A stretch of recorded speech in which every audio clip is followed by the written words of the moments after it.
Côte d'Ivoire, l'opposition se retire du processus électoral et met la pression sur Alassane Ouattara.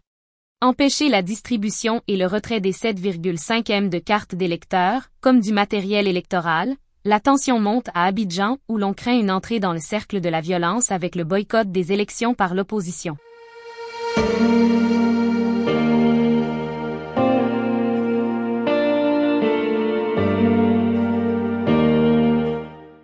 Dès son premier jour, la campagne électorale s'enlise. Jeudi 15 octobre, lors d'une conférence de presse conjointe, Henri Konan Bédié, PDCI, et Pascal Afine-Guessan, FPI, les deux principaux candidats d'opposition à Alassane Ouattara, se sont déclarés pas du tout concernés par le processus électoral en cours, estimant même que celui-ci était illégal. Le 31 octobre, le pays doit élire son président de la République. L'opposition ne rejette pas seulement la candidature à un troisième mandat du président Alassane Ouattara, jugé inconstitutionnel, elle pointe aussi du doigt un conseil constitutionnel à la solde du pouvoir, qui a rejeté 40 des 44 candidatures soumises, dont celle de l'ancien président Laurent Gbagbo, qui ne s'est toujours pas exprimé depuis Bruxelles, et de l'ancien premier ministre Guillaume Soro, en exil à Paris. Au PDCI comme au FPI, on demande donc un report du scrutin pour laisser participer à l'élection tous les candidats qui le souhaitent. Mais la demande est restée sans réponse. Alors, ce jeudi, s'adressant à leurs militants, l'ancien président Henri Konan Bédié et l'ex-premier ministre Pascal Afine-Guessan ont appelé à faire barrage à ce coup d'État électoral que le président Ouattara s'apprête à commettre. Et les ont invités à mettre en application le mot d'ordre du boycott actif par tous les moyens légaux à leur disposition. On serait donc passé à la phase active de la désobéissance civile. Au départ, l'initiative lancée sans trop de détails par M. Bédié le 20 septembre dernier était restée jusqu'ici suivie de peu d'effets. Mais ce 15 octobre, quelques instants à peine après la déclaration conjointe des deux opposants, des précisions ont cette fois été apportées aux militants. Un document interne du FPI leur demande désormais d'empêcher le convoyage et la distribution de tout matériel et affichage électoral.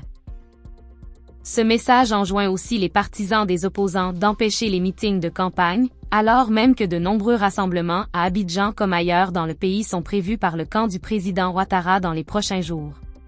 Enfin, ils ont été invités à empêcher la distribution et le retrait des cartes d'électeurs. Une annonce loin d'être anodine, puisqu'elle intervient au lendemain du début de la distribution de ces pièces dans les bureaux de vote.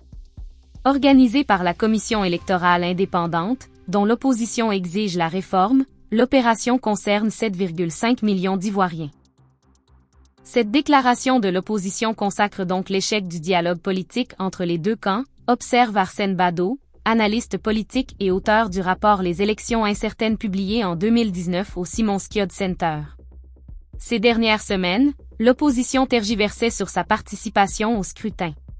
Mais se refusant jusqu'à ce jour à utiliser le terme de boycott, elle espérait surtout une inflexion du pouvoir sur les institutions comme sur le calendrier électoral. Dans les jours qui viennent, des barrages de routes et des manifestations devraient être rapidement organisées selon des membres de l'opposition.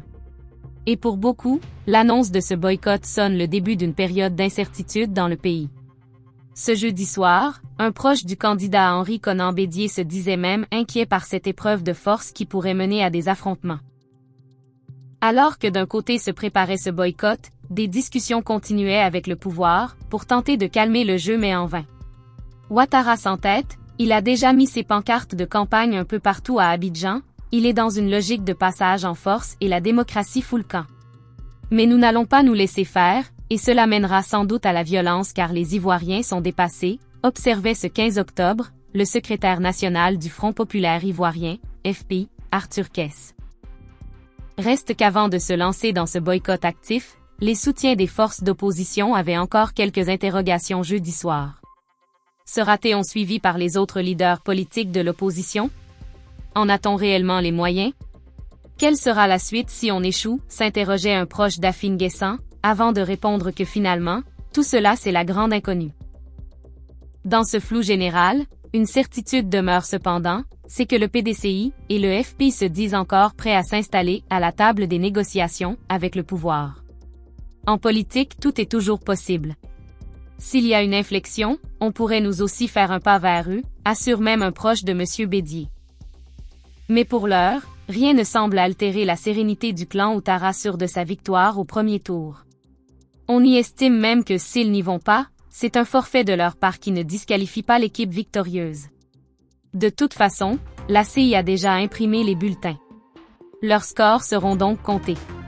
Une assurance de façade, qui vient quand même ajouter un peu de discrédit dans cette élection déjà bien délicate. Merci de nous laisser vos impressions dans les commentaires et surtout n'hésitez pas à vous abonner à la chaîne et liker la vidéo.